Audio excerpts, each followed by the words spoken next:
Welcome to the Deep Dive. Today we're jumping into, well, a really eye-catching event that TYT.com covered recently. It definitely touches on some complex stuff within social justice movements. So our source here is an excerpt from TYT.com. It's a 14-minute clip from Indisputable with Dr. Rashad Ritchie dated June 24th, 2025. Right. And is filed under social justice. Yeah. The title alone kind of stopped us in our tracks. Pastor Bryant explodes on Baptist group taking bribes from Target amid boycott. Yeah, that's quite a headline. Really sets the scene. It really does. So our mission today is basically to explore the key things in this report. Yeah. You've got the boycott against Target, then these alleged payments to a Baptist group. Alleged bribes specifically. Right, alleged bribes, and Pastor Bryant's very strong reaction to it all, at least as Dr. Ritchie reported it. We want to kind of understand the different layers here. Makes sense. Okay, let's get into it. Well, what's interesting right off the bat is how that headline, like you said, it just lays out this dramatic conflict.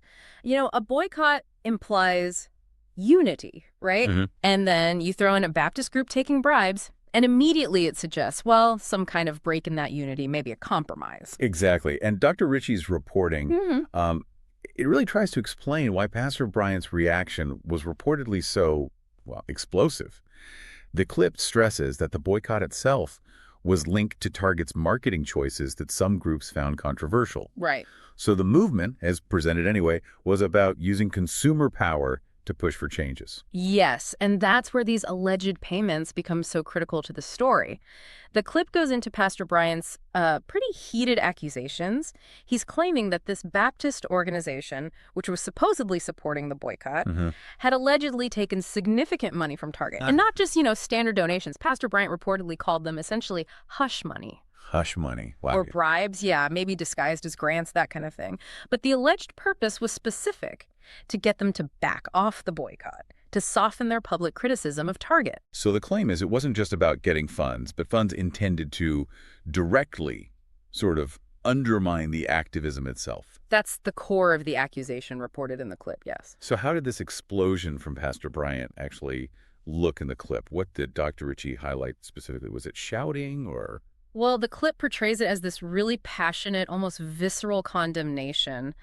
Dr. Ritchie included parts where Pastor Bryant is very vocally expressing outrage, saying these alleged actions were a deep betrayal, a betrayal of the community, of the boycott's principles.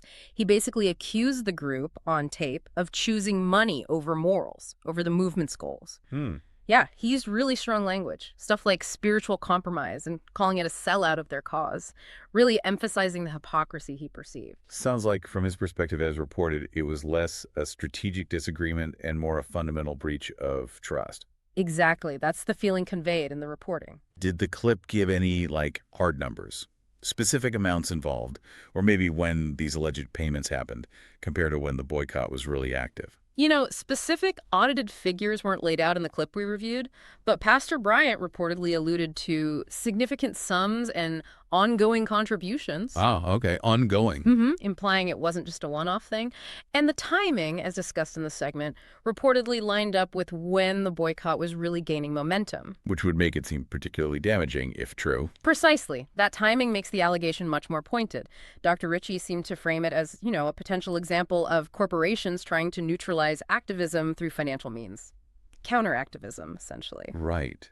So, stepping back a bit, what does this whole situation, as reported, make you think about? These dynamics between big companies, religious groups, activism, it seems really tangled. And how would groups even navigate trying to stay focused and, maintain integrity when accusations like these surface? This raises an important question. It absolutely does. This reported incident, just as it's laid out in that clip, really highlights the intense pressures involved in social justice work.